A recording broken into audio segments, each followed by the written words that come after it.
let's go up north and chat Vancouver versus LAFC because this may have been one of the most miraculous results of all time. And we're going to talk about why in just a second. I'll break it down for you. It was a cagey start to the match. Nothing really going on. Couple of saves, couple of chances, but in the 39th and then 45th minutes, Vancouver hit a misery compiler. Anybody gets a Spencer FC reference? Good pickup there. They get a two-goal lead heading into the break, and you're thinking Buanga hasn't touched the ball, Son hasn't touched the ball. They've got Brian White back in the starting lineup. They've got Tristan Blackman back in the starting lineup. Two names you didn't think you were going to see. Thomas Muller was looking really good, even though he didn't get on the score sheet in that first half. You think Vancouver's going to run away into the conference finals. And then Son Heung-min steps up and changes the narrative. After a few bites at the cherry, yeah, we're bringing that one back too. We're going with all the references today. After a few bites at the cherry, he forced a goal over the line in the 60th minute to cut the lead in half, and LAFC would push and push and push to continue their efforts to tie the game up, and they would be denied until second half stoppage time. LAFC driving down the field 1v1 with a Tristan Blackman already on a yellow card. Son goes 1v1. Blackman fouls him. Referee very quick to go to the pocket for his second yellow. I don't know if it was a yellow. You can share in the comments if you thought so. But at the end of the day, he was sent off. And to be fair, he didn't look that good for the last 20 minutes anyway. Definitely coming off of the injury, you could tell that. But right on the edge of the box, he concedes the foul, sees his second yellow. They're down to 10 men.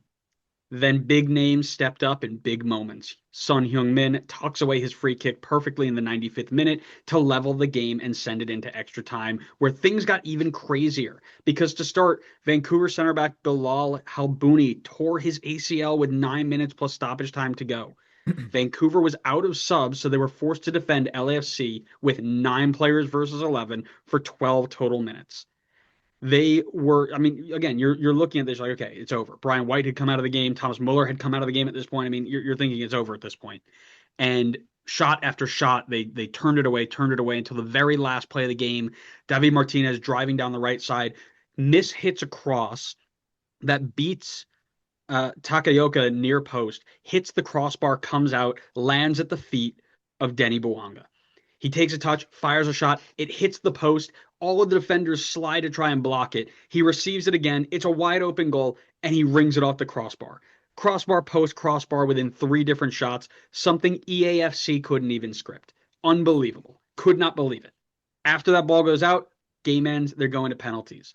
Son misses his first as he cramped on his kick. You could see him hold his hamstring after the shot goes on. And then Marky Delgado sent his miles over the bar, meaning that Vancouver defied all the odds to get to the conference finals. Was this the best game you've ever seen, Connor Wright?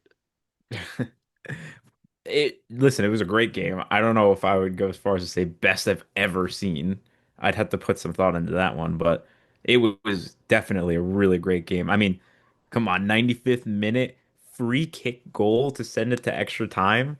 That's crazy. That's like literally storybook stuff. LAFC loves a good playoff game. That's all I'm gonna say. I feel like a lot of the recent like crazy games in the playoffs, I feel like have involved LAFC. So they're certainly really exciting to watch. But man, some huge credit to Vancouver for what they were able to accomplish in the situation that they were put in towards the end of that game. Because LAFC had all the momentum in the second half. Obviously makes sense, right? Like Vancouver just needs one game to go move on. You're up 2-0, right? You don't need to be super attacking and expose yourself. And then they're down to 9 going into the extra time. So at that point, it's literally all LAFC completely for 30 minutes, just all LAFC. And somehow they held on. And then not only did they hold on, they then went to penalties and were still able to pull it out. It's honestly, it was incredible. Vancouver fully deserves to move on in this one. I know we both backed LAFC, but we did, we pointed out that this was probably going to be the toughest game Yeah. left in the playoffs. And I don't think either of us, as much as we were saying that we felt LAFC was a favorite to win the entire playoffs, I think both of us recognize that Vancouver if not number two, was certainly like a top three favorite as well. So, not like not hugely surprising to see them move on. They're a very talented team. They've had a great season, and they certainly deserve to have moved on. Yeah. Speaking best game of all time, remember like 6 days ago, we were like, oh, that Minnesota comeback versus Seattle, best game of the playoffs, never going to be topped. And now Vancouver wakes up, I was like, hold my beer, eh? Yeah, that it's a Okay, well Canadian, it's a now you're Canadian canceled. reference. It's a Canadian reference, get it? We talked about how we wish this was going to be the conference final, right? Because we knew what it was going to bring, and it delivered. Nothing, and I mean, we said this last week, and who knows if this is going to stand true, but I don't think anything is going to live up to this game for the rest of the playoffs. I mean, Don't say that. You have no idea. well, You have that's why I just said we said this last week too, but here we are again, right? I didn't have a single dog in this fight, right? I couldn't care less, but I was on the edge of my seat with my heart racing and like jumping at every moment at 1 in the morning Eastern time. I mean, it obviously went in, it's Western Coast and went into extra time and penalties, but just losing it over the end of this match, and that's what these playoffs do, right?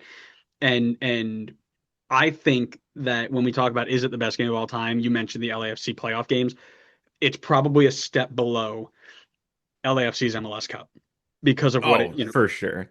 That's arguably the greatest MLS game of all time. yeah, and that's what I'm saying. If this was a MLS Cup final, then we have the conversation like, is it better? I still don't think it quite eclipses that, but Mhm. it's in that same vein, right? Like last minute equalizers, heroic defending, end of the game, like just those sorts of vibes, those sorts of moments where you're like, I can't believe what like this is happening right now. And I couldn't imagine being an LAFC fan watching it hit the post and the post and the post and then losing in penalties. Oh wait, yes I can. Red Bull have done that like twice. So there you go. There's your Red Bull reference for the day.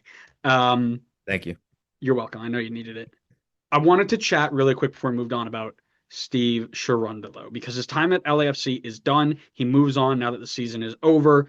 What are your thoughts on his time at LAFC as he leaves for good? I know we've kind of hinted on this, but I want to, now that it's over and done, I'd like to hear your thoughts. Yeah, I think we previously talked about this, and we I think both of us kind of landed on that. Like he needed to win something this year because he was getting too many situations where he'd get close to trophies, but he couldn't take that final step to get there.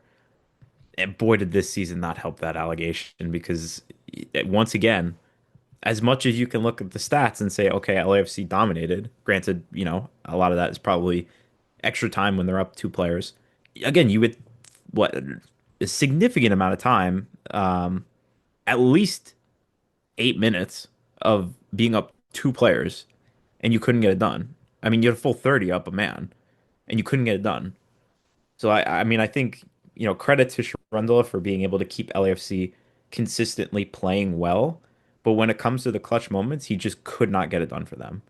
And I think they're at a point now where, it kind of works out for LAFC as well, where now you can go and find someone who could take you that next step. Find the guy that's going to pull it out for you and get results in these playoffs, these tournaments, these knockouts, any of that stuff. So I think LAFC is still built for success in the future years, but I think for Sharundolo's legacy, it's definitely after a game like this, it's gonna take probably gonna take a hit. Yeah, I mean, listen, and I tweeted this out, and a lot of people kind of, you know, listen, I'm kind of a social media star. I get like 7 likes a tweet. It's not a big deal, but it is kind of a big deal. But what I basically summed it up was that this game I think sums up Steve Cherundolo's tenure at LAFC, right? Star power, tons of quality all over the pitch. He's used that quality to gain what most clubs would consider a successful campaign, right? Top finish in the league, deep runs in all these cups and what have you, but when it comes down to the big moments, they can't get it across the line, right? You look at the game that we just watched, you had 9 men for 12 to 15 minutes, I think was roughly I think it was 12 minutes total.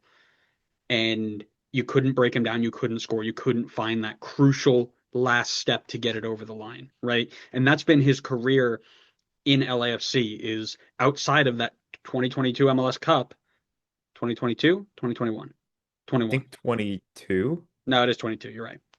outside of that, regardless, outside of that MLS Cup, his only MLS Cup, every time he's gotten to a final, a quarterfinal, a semifinal, you find a way to fall short when it gets tough. And that to me is what, we're gonna go on, right? Sometimes it's just being unlucky, right? Hitting the post 3 times in the last phase of the game, that's unlucky, man, right? Other games it comes down to his poor decision making, right? And his poor substitute pattern and what have you. But any way you combine it, it just felt like it wasn't enough for LAFC to get across the line. Now I've seen some people out there saying that he's been a disaster from the start for LAFC and he's been terrible and all this other nonsense. Not true, right? He's been very good to get them where they are and to make sure that he leaves them with a positive path forward, right? But to say that his time was an abject failure is the elite not knowing ball comment of the week.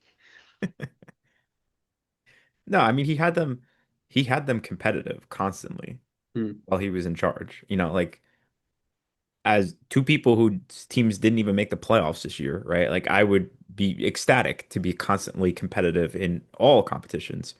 I feel like he was constantly, in and around winning trophies in different competitions that LAFC was participating in, which is an ever-growing list of competitions. And I think, some credit has to be given for that. But I think his legacy is gonna be known as the way I would describe it is like the almost coach. He was almost there a lot of the times. I mean, he was able to win a few things with them, but there were so many other times where like if he was able to get it done a little bit more in these clutch moments, we'd be talking about him as probably a better legacy than Bob Bradley with LAFC. Just want to make I sure mean, that he we, may have that already, to be honest with you, but yeah, and I, that's I something don't think that it would be a question. yeah, we could definitely dive into the logistics around that. But I do want to just clarify that you said two teams who didn't make the playoffs. It's one team who didn't make the playoffs in Atlanta United, and one team that had the script stacked against them to end their Agreed. miraculous storybook run, right? Of 16 Uh-huh, straight uh-huh. playoffs. It's yeah, But thank you for clarifying. just wanted to make sure that people are aware, right? Yeah, yeah, yeah. As No, let's go ahead it's good. and It's good. yeah, let's go ahead and move back over then to the East because we could talk about that for, I mean, we should probably make a whole episode on how MLS is now against the Red Bull, but we won't do that for now.